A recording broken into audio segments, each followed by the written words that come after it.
Hello everyone, Jeff here for Respawn Studios, back with part 9 of my Up the Ladder series. There's actually going to be snippets of 5 games here, and we are going to get into rank 6, so a lot of progression here. I'm also going to hit 500 ranked wins with Mage, and I'll get my Golden Mage. I think I'm actually going to be using Tempo Mage in all 5 of these games. I went back and forth a little bit. I used Hunter for a couple games, Druid for a couple games after I went on a couple 2-game losing streaks, but then I went on a couple really good winning streaks with Tempo Mage, so I think that will at least be the majority of the games we see here. And I've even clipped them all down to be, so you see we're already 8 turns into this game against the Handlock. I think 2 of these 5 games are going to be against Handlocks. I think the first and the last one will be.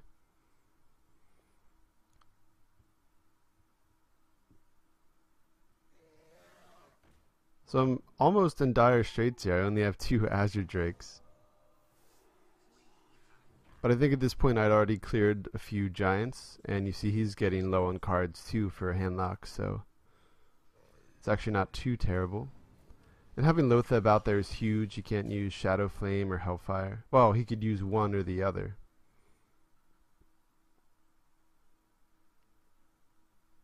The worst would have been if he used, of course, Twilight Drake to attack into Lotheb and then Shadow Flamed it. He would clear my board, but he'd also have no board, and that'd be everything he could do that turn. So then I could just reload my board with 2 Azure Drakes.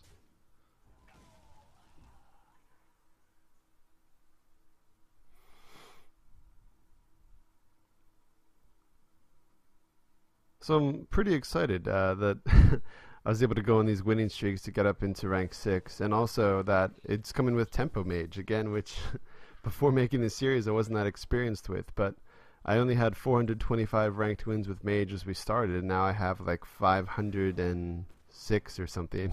So I've gotten like 81 ranked wins during this series with Tempo Mage. That's pretty awesome.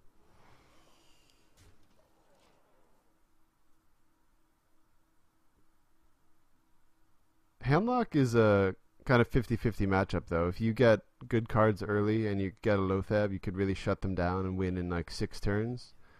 Or this actually wasn't even Handlock, it looks like, actually. So he has the Corruptor, so it's like Dragon. Maybe it's like the Malagos, where then they pump out Soulfire. I did run into that. I wasn't sure if I recorded that match or not. Oh, unfortunately, I wasn't able to record one of the craziest wins I ever had, where I got really, really lucky to get the perfect draw. Oh my gosh. But getting Rag out there is really good. You see also as Imp Gang boss, so this isn't exactly Handlock.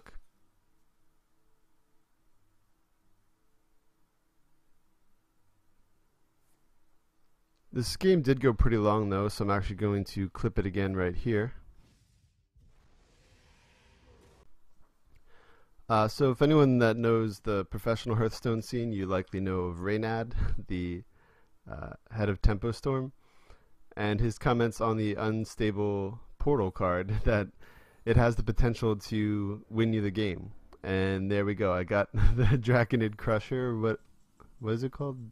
But anyway, when your opponent has 15 or less health, it gets plus 3/3, so it becomes a 9/9.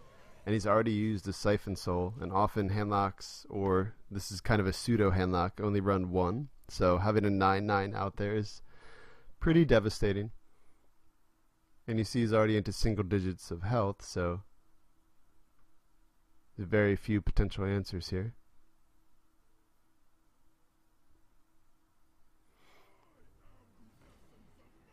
Hungry Dragon was the other card I got from an unstable portal, so 2 pretty good cards there.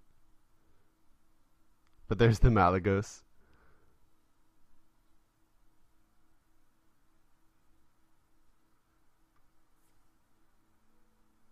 So, not too bad. 6 damage Mortal Coil.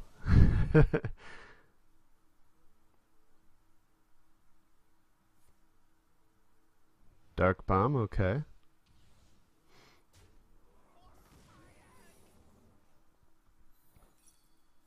Blocking the Soulfire with Counterspell. Thank you. And there we go, it concedes. So that's going to do it for game 1 here. And we are 3 stars into rank 8 on a winning streak.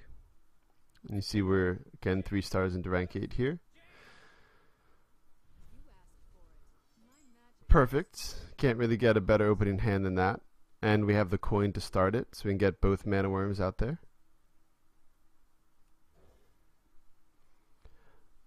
The trickiest matchup to me, well, it's not even tricky, like obviously you're still trying to win quickly, is facing a freeze mage.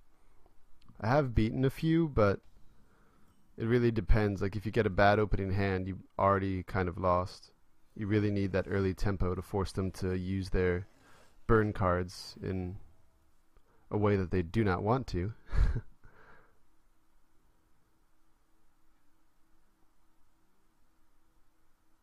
If you're able to shut down their Doomsayers, though, it is much easier. Alright, but here we go. We're going to Unstable Portal, buff up both of our mana worms.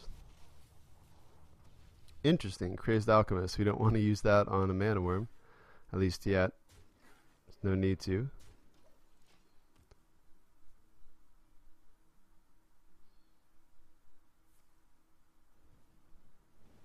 Alright, now he has made the mana worm into a 3/1.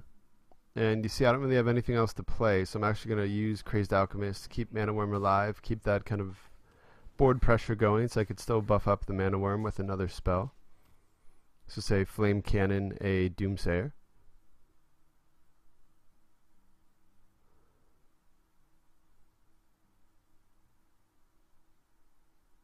And then we're likely, well, I don't know, to me it's kind of even between playing Piloted Shredder versus Water Elemental, because Water Elemental has 6 health, so it's harder to kill.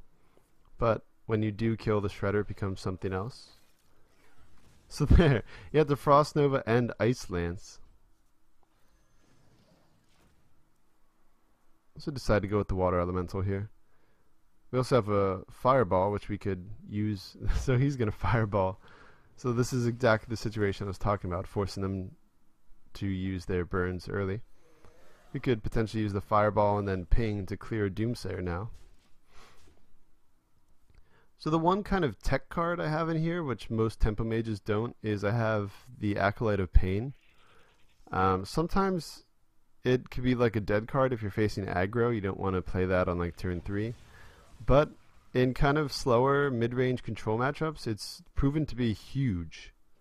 Where if you save it to like turn 5 and you could play it and then ping it yourself right away, guarantee at least 2 card draws from it, or at least 1, and then they might have to silence it, but it could be really, really big. I had a game where I was able to get all 3 card draws from it, and that turned out to be the difference. I had just enough then to get lethal. And there we go, he concedes because apparently didn't have enough board clears. So now we're all 5 stars into rank 8. And there we go. That was actually the 500th win. So that's what got me to Golden Mage. Awesome. Really cool animation here. They also just released what the alternate hero is going to be for Mage, Medivh. And I actually kind of want it, even though it's $10 and it doesn't add anything other than the portrait and different sound files. But I don't know. Now that it's golden, I think it would be kind of cool.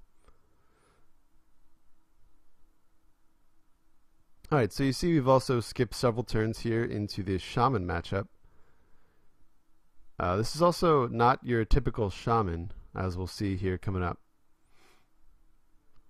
Lightning Storm is. Oh, so he has been desperately trying to clear the Nerubian Weblord that I got from a Piloted Shredder. I think I got it from a Shredder. I don't think it came from an Unstable Portal. But shutting down his battle cries was huge, because he wasn't able to play his fire elementals. But now he did. So you see he has Sylvanas out there, so I'm just going to use Frostbolt to clear it. Obviously you don't want to play Rag there. And even Dr. Boom isn't really a smart choice. That's why I just go to clear Sylvanas safely. And now if he attacks with the Fire Elemental, I could just ping it off. Or if he doesn't, and I'm able to use my Drake to kill whatever he plays, then I could, oh, nice, just use Flame Cannon to clear the Flame Elemental. Alright, but perfect, I could still just ping it off. That wouldn't let me play Rag though. So we're going to play Dr. Boom and ping. So Boom versus Boom. Mine's golden though, so clearly it's better. And we still are sitting on Ragnaros, which you could play next turn if all the Boom bots are gone.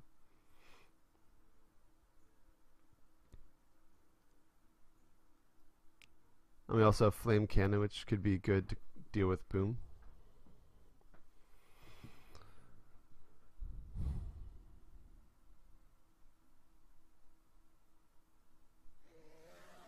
So Azure Drake, you see it's a Dragon Shaman, which is not your everyday Shaman.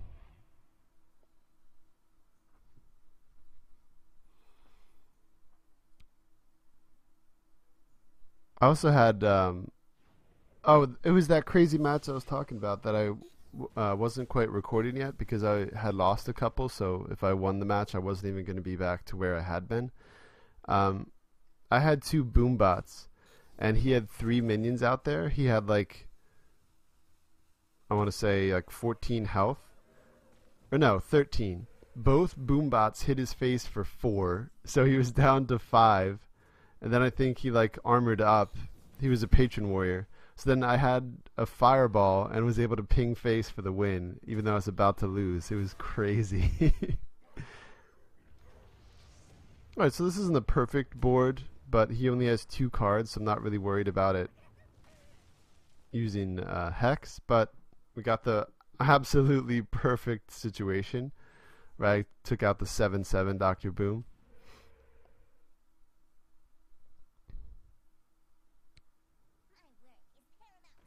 Alright. And we also now know he doesn't have another dragon in his hand because he didn't get the buff, so we're in really good shape here. We could play both Sorcerer's Apprentice, get some free Unstable Portal and Flame Cannon, not too bad. Interesting. I got Outdoor Peacekeeper actually twice yesterday, which is when these games are from an Unstable Portal. But he only has two damage guys out there. There's not really a need for it right now.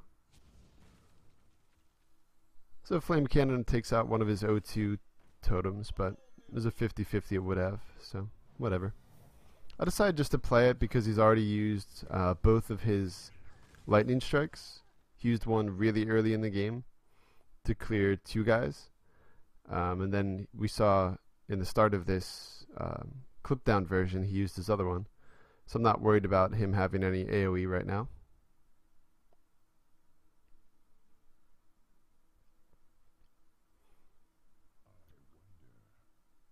So he's going to clear Sorcerer's Apprentice, not that I have any cards. And you see he still doesn't have a dragon. So that's pretty much going to be game. Even crackles the Azure Drake. We draw Sylvanas, not bad. So we have a couple ways we can clear the Corruptor here. We could attack and ping, or I'm just going to attack.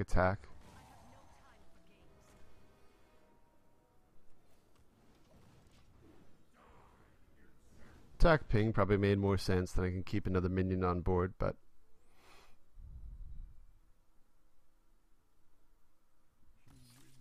there we go. Yet another concede, not too bad. And we are 2 stars into rank 7, not too shabby. Alright, so now in our next game, while I've faced tons of Grim Patron Warriors throughout the series, this is actually a Control Warrior, and it was bizarre. I ran into at least 6 or 7 Control Warriors yesterday. And that's not the best matchup for a Tempo Mage, unless you get perfect draws early on and they don't have their weapons, which, having at least 4 weapons, it's hard not to get one.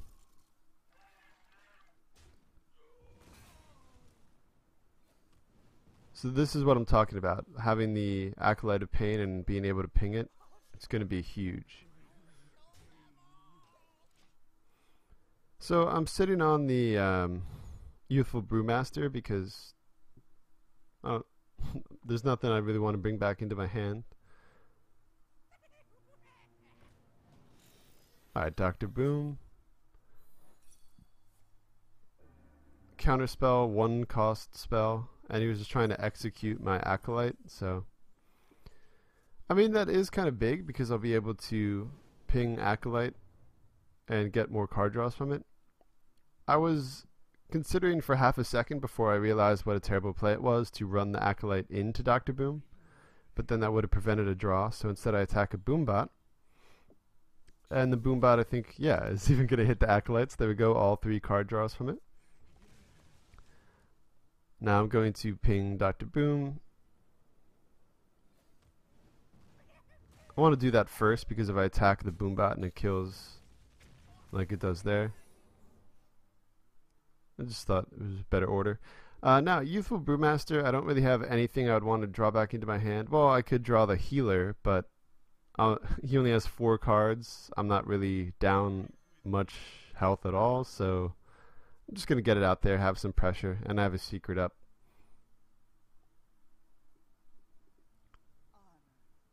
Alright, Armor Smith.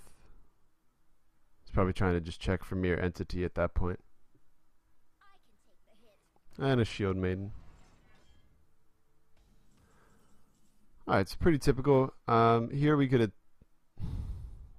kind of take a risk and play Flame Cannon. But I'm just going to go with Rag. It's good if it hits either minion. Clears armor capabilities or kill 5/5, but it hits face. It's just fine. He's already getting pretty low. And we have a Dr. Boom we're sitting on.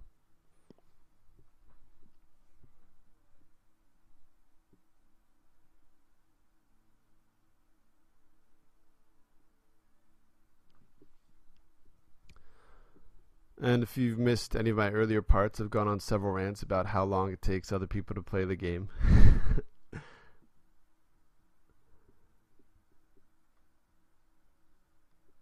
There are very few situations that should take this much consideration. I mean, I understand also that it's probably a lot of time it's not people making decisions in the game. They're likely doing something else. Like I'm often on like Twitter and Facebook while I'm playing, or I'm watching something on TV and I might just like not know it's my turn or not hear it because I'm playing music. So it's not always, of course, that they're just taking a long time. It could be a lot of other things going on.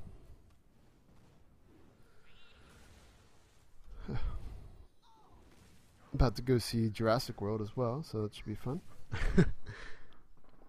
Not much to talk about in this game right now, but we're coming close to the end of this game. About 2 or 3 more minutes, I think. Okay, so Grommash. It's the one card he really has that could do much, so he's going to use it to clear the Rag. But I have Dr. Boom, I have Healbots, I have Entity, I have Sorcerer's Apprentice, so we're just going to skip to the end right here. And this is only about 2 or 3 turns later. See, he has nothing, I have a secret, 5 things on board. Tries to use Brawl, and will trigger my other counter spells. There's the game. Perfect.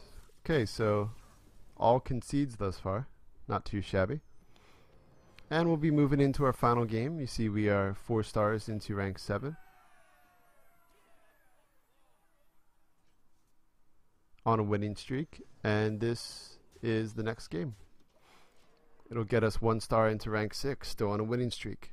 You see we're also a few turns into this game. I got Hemet Nessingway, which is called one of the worst legendaries.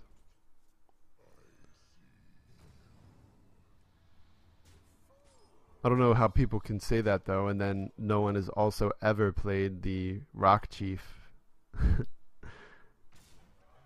or Lorewalker Cho or Millhouse Manastorm. I don't know what they were thinking with Millhouse Manastorm. It's a lower cost 4/4, but your opponent can then use unlimited 0 cost spells next turn? No thanks. Kind of the same thing with King Mukla. I don't know why people thought that was a good card for a little bit. Yeah, it's a 5/5 for 3 mana, but you give your opponent 2 bananas, which gives +1/1 for 1 cost. So they could use them right then to clear it immediately, so you can't even attack with it. Or they could save it later for crucial trades or buffs to win. It's just horrible. I don't think the tempo of having a turn 3 5/5 is that big. Yeah, if you play it in the right situation, it could be good, but just there's too many drawbacks for me.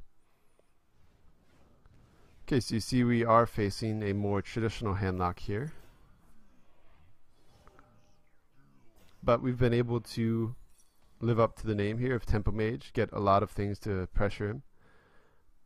Flimcan can be pretty risky here if it hits like it does, but that's also not the end of the world because he wouldn't be able to taunt it up in a significant way. We'd still be able to clear it pretty easily.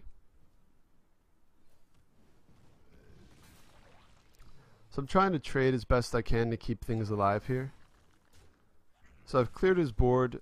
I'm going to consider whether or not using Hemet here, because of course using a Hellfire could be devastating. I don't have any secret to prevent it, but let's put the pressure on him. Call his bluff. If he has it, he has it.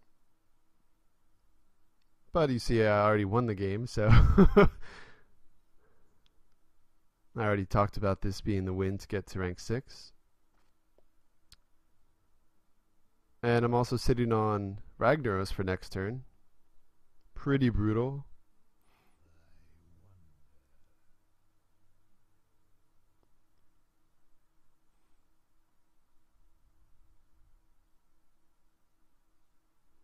It's taking a long time here.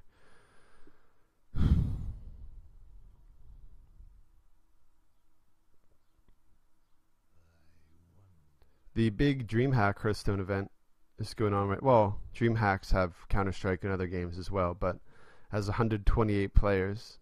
It was a big open qualifier, but a lot of the best players in the world are there.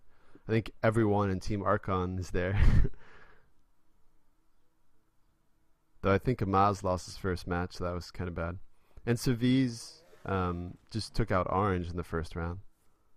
It's kind of crazy that they got matched against each other, but open formats will do that.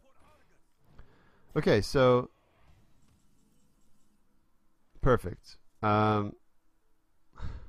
We could just fireball the Drake here, save Rag,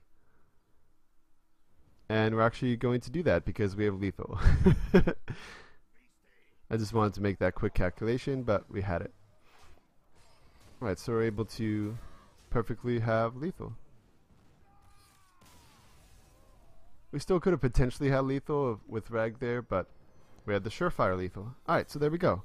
Up to rank 6, and that will do it for part 9 of my Up the Ladder series. Thank you very much for watching, and I should be back with part 10 soon.